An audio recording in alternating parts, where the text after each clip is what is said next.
Ale aj na druhej strane sa dobrým podkušovým zákrokom blísol Luka Vasič.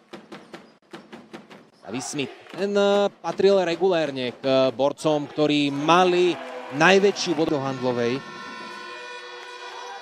Sám rozprával o tom, že bol veľmi nadšený z toho, že sa mu ozval tréner Miloševič.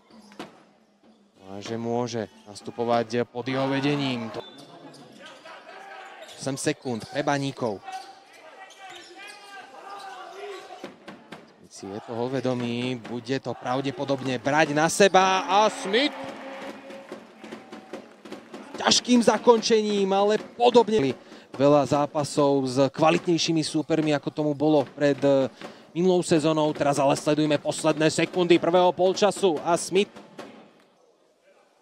jednej z posledných akcií na domácej strane v prvom polčase dokáže bodovať.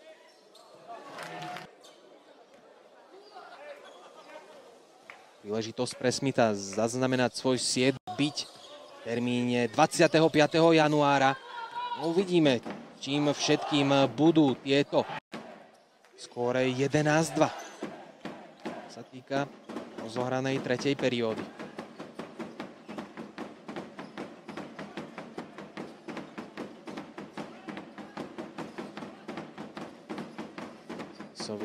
Poskytol clonu Petráš a Smithovi vyšlo ročný kontrakt.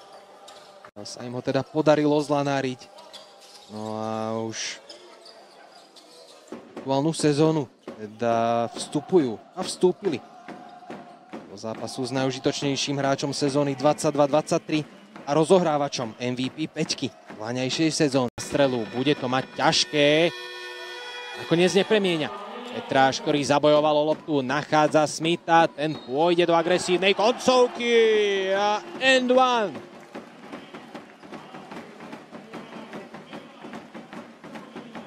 Že by práve tieto sekundy rozhodli.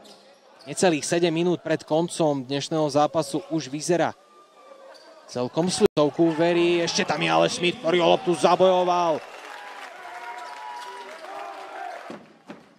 Baníci naozaj hrajú od podlahy.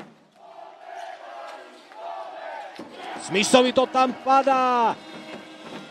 Jeho druhá trojka v zápase. Chce na to týmu pripoja počas sezóny aj riaditeľ klubu Jan Drobný avizoval, že títo hráči v priebehu sezóny určite